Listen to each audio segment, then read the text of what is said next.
अगली बार इतने रातों कहीं जाना प्लीज अकेले मत जाना, ओके? इनफैक्ट उस रात तुम्हें अकेले जाने ही नहीं देना चाहिए था। सब मेरी गलत।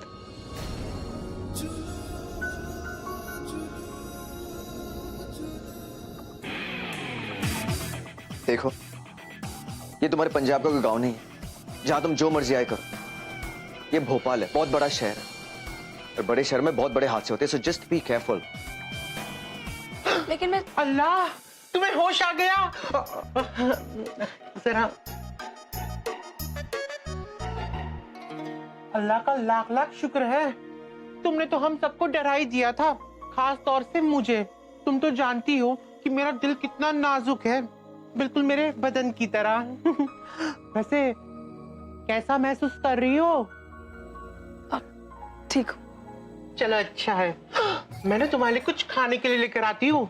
अल्लाह, देखो तो सही, भूख के मारे तुम्हारा पूरा चेहरा पीला पड़ गया है।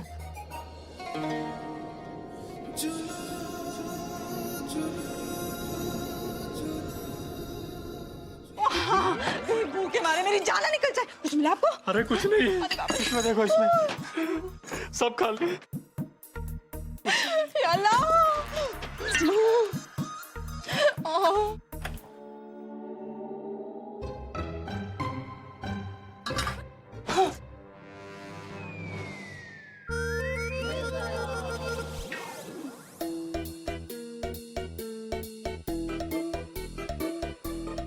क्यों रे मुआ लतीफ, बिस्कुट छुपा के रखे थे?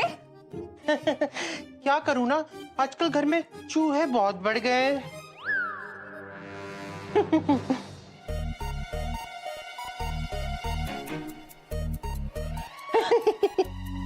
अब किसके लिए लेके जा रहा है? सनम के लिए। उसे होश आ गया ना, उसे भी तो पता चले मैं सिर्फ हुक्म देना नहीं पर खिदमत करना भी अच्छे से जानती हूँ। मैं तो हुई छुई मुई। सनम को होश आ गया है। सनम को होश आ गया है। अब हमें होश में रहकर पूरे एहतियात से सनम से वो कागजात निकलवाने होंगे।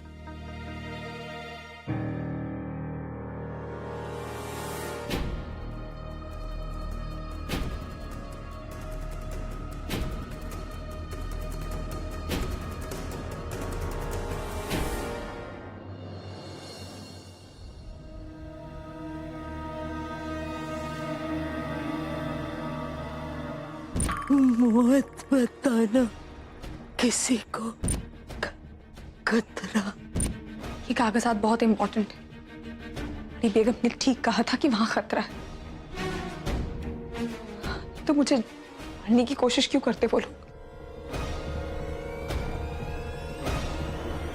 ये कागजात मुझे किसी सही इंसान को देने हैं, और मुझे पता है वो सही इंसान कौन है।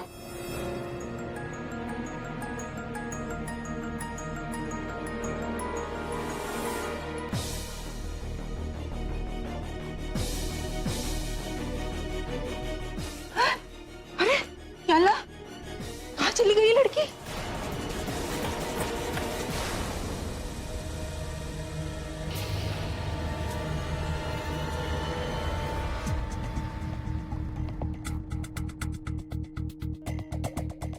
मुझे ये कुछ कागजात मिले और जरूर इनका इस खानदान से कोई बहुत बड़ा ताल्लुक है, इसलिए मैं इन्हें सीधा आपके पास लेकर आई,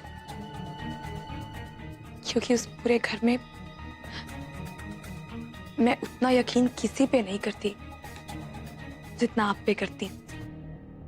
ये लीजिए।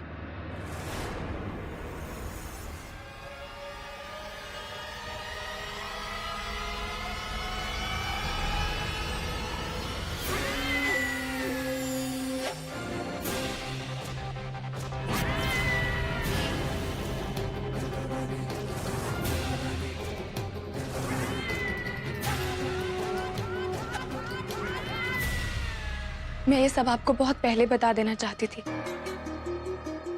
लेकिन बड़ी बेगम ने मुझे सख्त मना किया था कि मैं ये बात किसी को ना बताऊं। लेकिन अब मैं समझ सकती हूँ कि उन्होंने मुझे ऐसा करने से क्यों मना किया,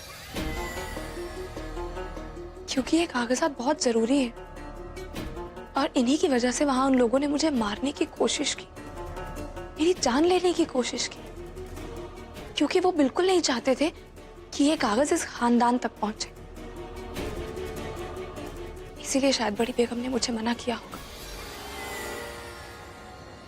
लेकिन अल्लाह का शुक्र है किसी तरह मैं वहां से बच के ये कागज सही सलामत अपने साथ ले आई और होश आते ही अब सबसे पहले मैं आपके पास आई। मैंने ठीक किया ना?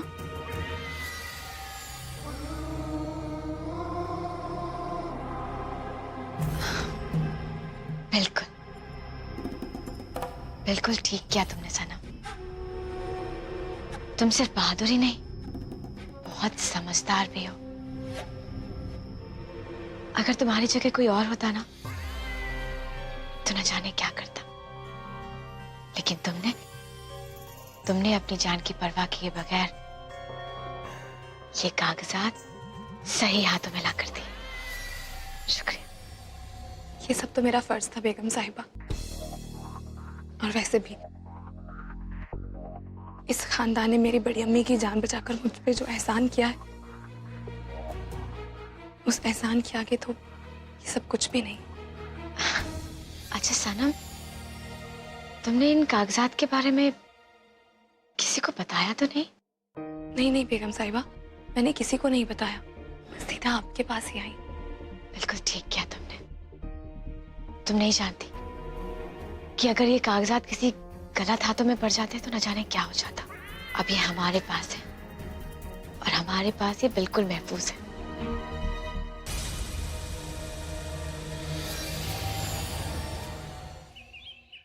सनम,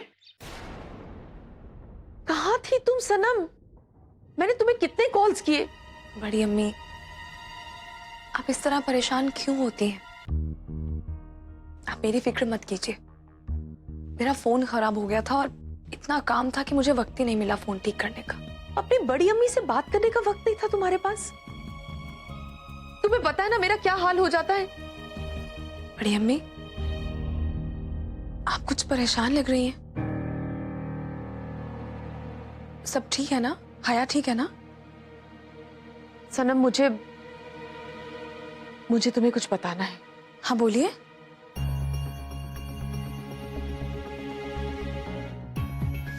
और तुम इन लोगों की बातों में मैंने खुद देखा इसने क्या किया है।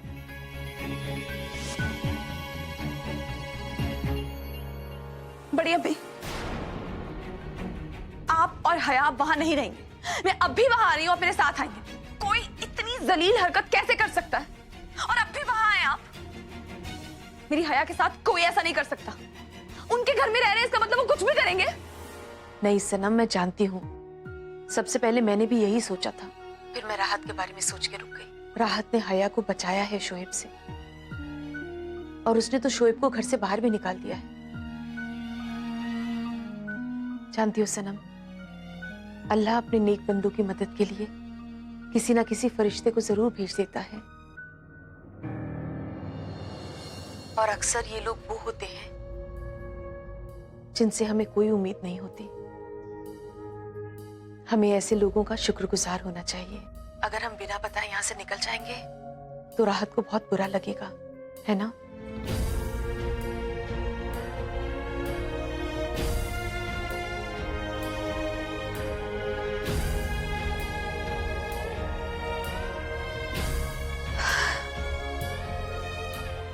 ठीक कह रही हैं आप। पर बड़ी अम्मी, हया का ख्याल रखिएगा।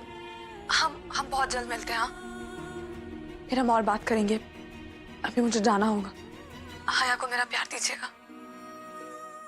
अल्लाह हाफिज। अल्लाह हाफिज।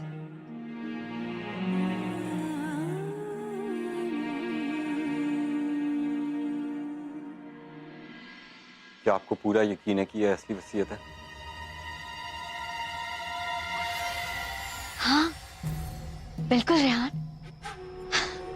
तुम्हें क्या लग रहा है कि हम बेवजह ही इतने खुश हो रहे हैं?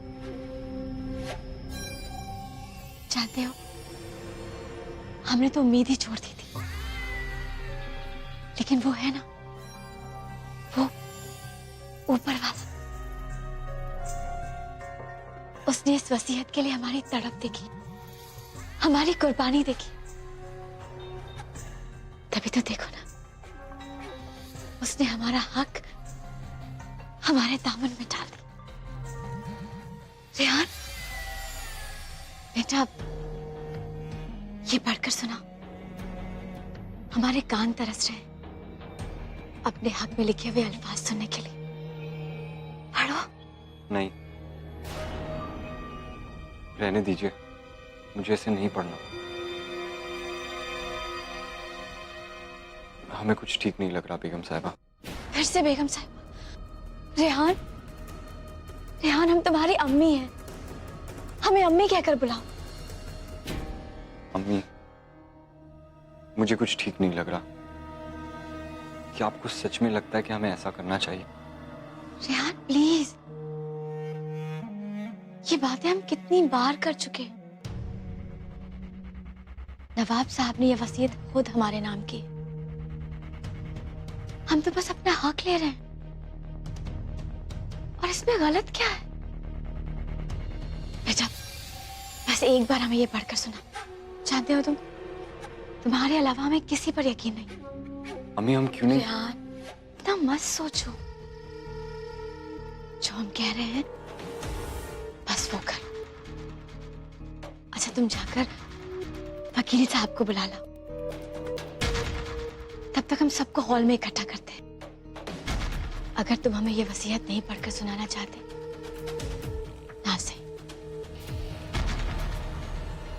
लेकिन अब वक्त आ गया है कि सबके सामने हमारे हक का ऐलान हो।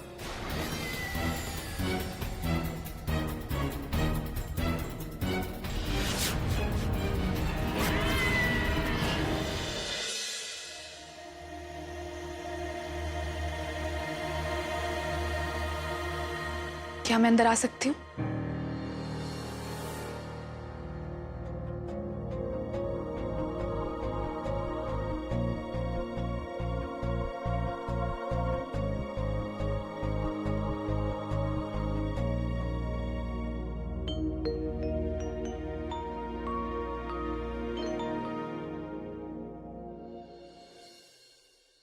मुझे समझ नहीं आ रहा मैं आपका शुक्रिया अदा कैसे करूं।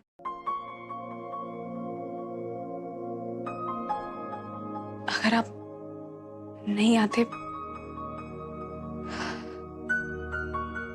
तो शायद मैं आज जिंदा ही ना होती। आपने ना सिर्फ मेरी जान बचाई और मुझे यहाँ सही सलामत लेकर आए, बल्कि आपने मेरा ख्याल भी रखा, जबकि आपको ऐसा करने की कोई जरूरत भी नहीं थी। और सबसे बड़ी बात, आप मुझे जरा भी पसंद नहीं करते।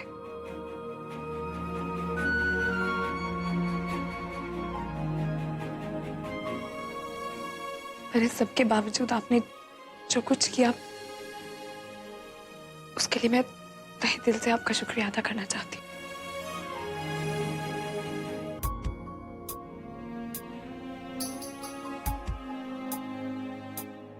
और हाँ, उस रात जो कुछ हुआ, मैं उसके बारे में भी। जी, बेगम साहिबा ने आप सबको हॉल में आने के लिए कहा है। हॉल में? लगता है कुछ खास बात बताने वाली है, तभी तो उन्होंने वकील साहब को भी बुलवाया है। वकील साहब को?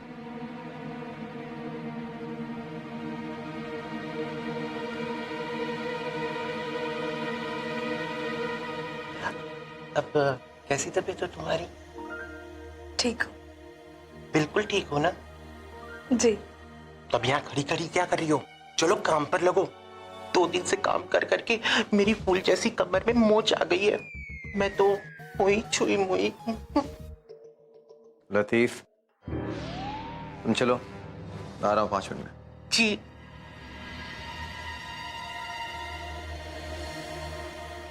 Rehan, come in. So good to see you. अच्छा, एक बात बताओ, अम्मी ने वकील क्यों बुलाया? नहीं आइडिया?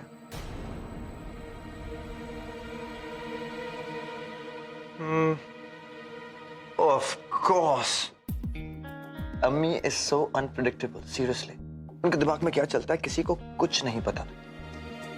यू नो, अपना तो ख्याल ही नहीं, बस लोगों के बारे में सोचती रहती है. ये बिजनेस, घर, आई फेल टू अंडरस्टैंड. पता नहीं अकेले ही वो कैसे हैंडल करती है. She is man. ऐसा काम अम्मी के अलावा और कोई नहीं कर सकता. She is amazing, isn't she? तुम हमारे बेटे हो, वो नहीं. वो सिर्फ उस बुढ़े नवाब का बेटा, उसकी पहली बीवी से पैदा किया हुआ. I'll see you down, ठीक है?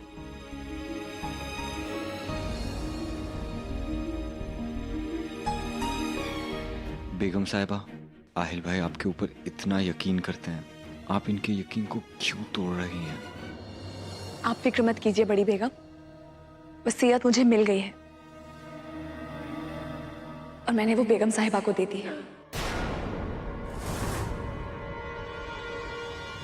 बड़ी बेगम,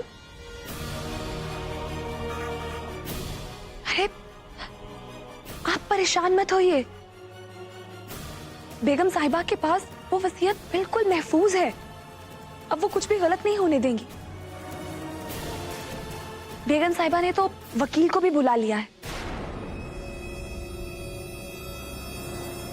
वो उस वसीयत को बर्बाद होने नहीं देंगी. परेशान मत होइए आप. चलिए. आहिल बाबा, वो आसमा जी आ गई क्या? क्यों? ओफो, मैं ना उनका कब से इंतजार कर रही हूँ. वो ना शॉपिंग के लिए जाने वाली थी. अगर चली गई होगी तो वहीं अटक जाएगी. अब मुझे अपना डाइट चार्ट ना शाम से पहले नहीं मिलने वाला, क्योंकि उनकी शॉपिंग तो शाम से पहले खत्म ही नहीं होगी ना. मैं तो हुई छुई मुई.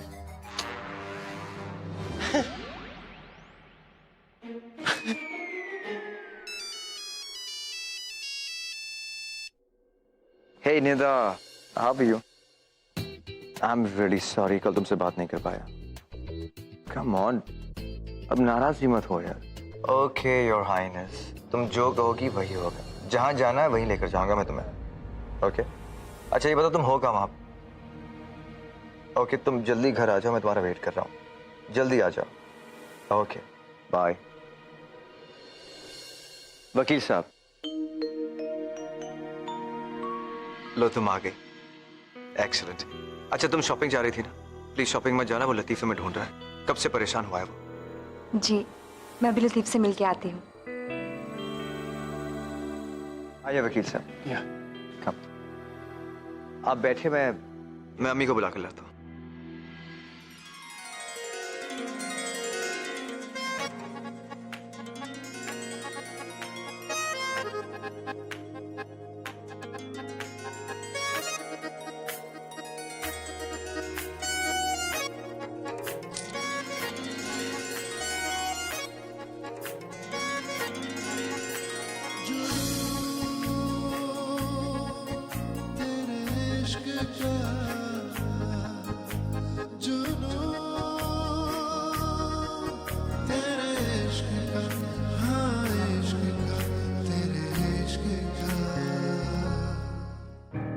अम्मी,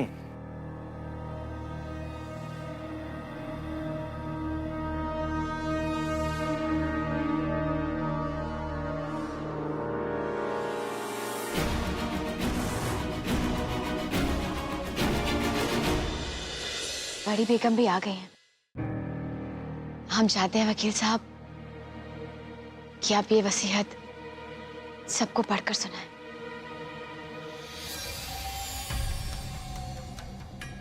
ये वसीयत नवाब साहब ने अपनी मौत से पहले बनाई थी और रिकॉर्ड के हिसाब से ये उनकी आखिरी वसीयत है, तो कानूनी तौर से इसी वसीयत को सही माना जाएगा.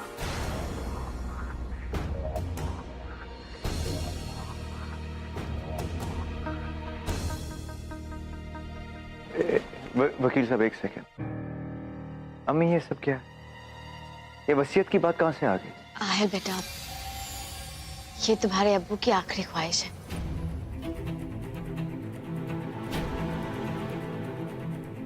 जैसे ही पेपर्स हमें मिले, हमने देर करना मुनासिब नहीं समझा। हम चाहते हैं कि तुम्हारे अब्बू की आखिरी ख्वाहिश पूरी हो।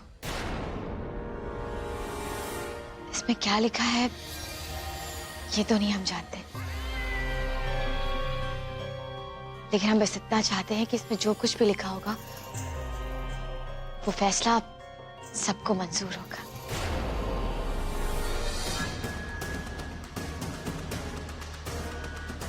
वकील साहब, आप वसीयत पढ़िए। इस वसीयत में मरहूम इब्राहिम रजा साहब ने अपनी तमाम जायदाद के वारिस का जिक्र किया है और इस वसीयत के मुताबिक उनकी सारी प्रॉपर्टी, जमीन, जायदाद, घर, ऑफिस और यहां तक के जेवरातों के वारिस होंगे